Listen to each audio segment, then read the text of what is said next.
بسم اللہ الرحمن الرحیم۔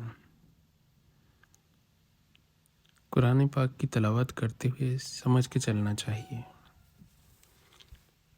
اور میرے لیے یہ بھی آسان اللہ نے فرمایا کہ میں قرآن پاک کو جب بھی پڑھا تو اس کے سمجھ اور شعور کے ساتھ پڑھا۔ قرآن پاک کی آیت تھی کہ اللہ جسے چاہتا ہے اپنی رحمت کے لیے چن لیتا ہے۔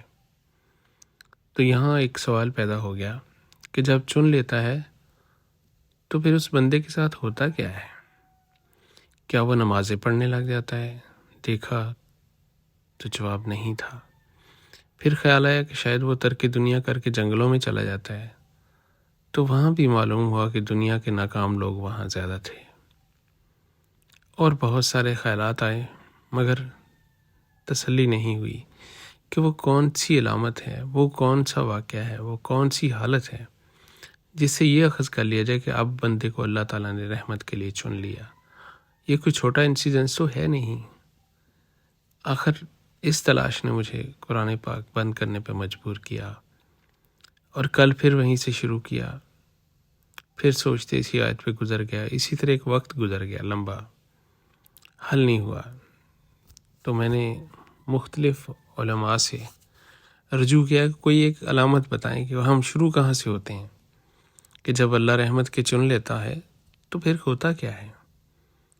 تو جو بھی بات ہوئی دل کو تسلی والی نہیں ہو سکی۔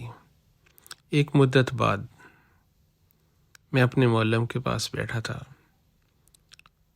تو انہوں نے کہا کہ آپ کے ذہن میں ایک بڑا سارا کوئی بوجھ ہے، کوئی سوال ہے۔ تو میرے ذہن سے یہ سوال محو ہو گیا تھا۔ دوبارہ انہوں نے پھر اصرار کیا، تو میں نے کہا کہ نہیں، کچھ ایسا ہے نہیں جو میرے ذہن میں ہو۔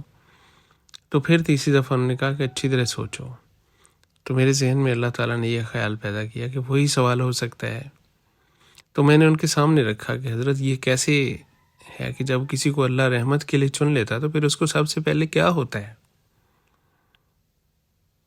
تو آپ نے فرمایا کہ جب ہم بچوں کو پڑھانا چاہتے ہیں تو ہم کیا کرتے ہیں؟ میں نے کہا یہ اسکول چھوڑ کے آتے ہیں۔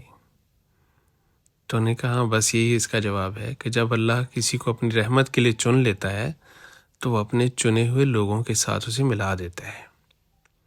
اور اگر تمہارے دل میں یہ خواہش ہو گئی تو یوں سمجھیں کہ اللہ تعالیٰ نے تمہارے دل میں وہ بیج بو دیا جس سے اس کی رحمت کے لیے چننے کا راستہ نکل آیا۔ بس یہی اس کا جواب ہے۔